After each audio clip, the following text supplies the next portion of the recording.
Today, we are going to crack the code on being understood. We're going to dive into 3 simple, but trust me, super powerful linguistic tools that you can start using right away to make sure your message lands exactly the way you want it to. You know that feeling, right, where you say something you think is just crystal clear, but the look you get back, well, it tells you the message got totally lost somewhere in translation.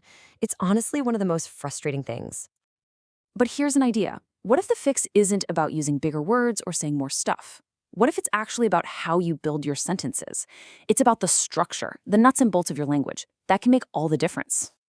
So think of this as building your personal communication toolkit. First up, we're going to get sharp with precision. Then we'll cover how to really make your point land with emphasis. And finally, we'll tackle the tricky art of disagreeing, but in a good way. Sound good? Let's jump in.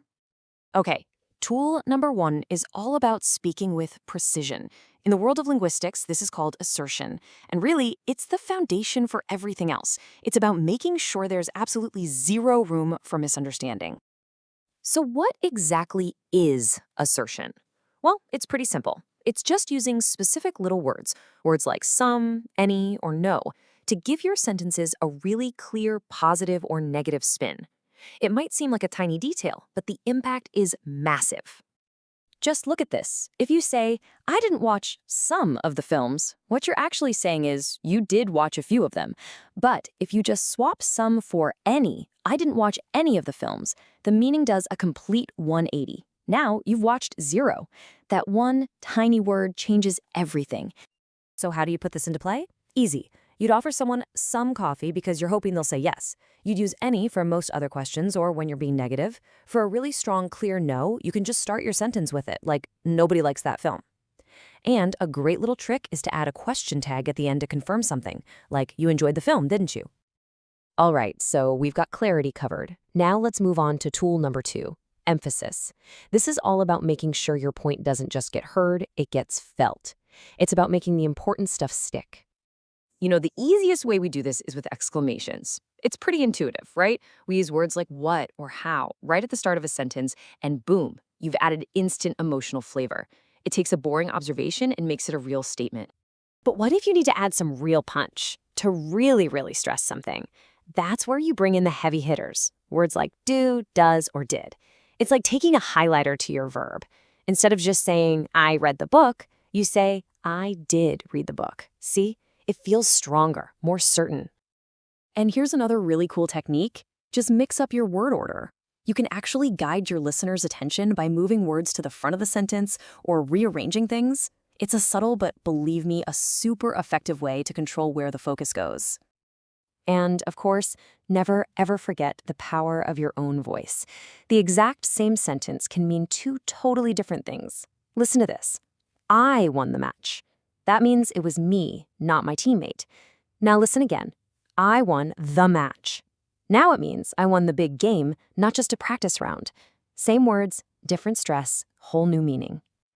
And that brings us to our 3rd and final tool, objection. Now, this is not about picking fights or being argumentative. It's about knowing how to disagree in a way that's clear, constructive, and most importantly, appropriate for the situation you're in. I mean, this is the big one, isn't it? How do you say I don't agree without coming across as, a jerk? The whole secret is just picking the right phrase for the right moment. Think of this little table as your cheat sheet. You just have to ask yourself 2 things. 1, am I disagreeing a little or a lot? And 2, is this situation casual or formal? Yelling, no way, is fine with a friend, but in a business meeting, you're probably better off with something like, I see things rather differently. It's all about reading the room. And the same logic applies when you want to show you disapprove of something. You can be super direct, sure, but sometimes being a bit more tactful is way more powerful. A simple question like, was it necessary to do that, can hit a lot harder than a direct attack. So there you have it, 3 really practical tools that can totally change the way you communicate.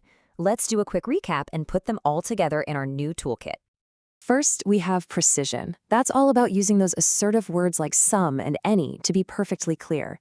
Second, we have impact. Use exclamations, word order, and your voice to make your point unforgettable. And third, handle disagreement like a pro by picking the right phrase for the situation. You know, mastering these tools isn't just about sounding smarter. It's about being more effective in everything you do.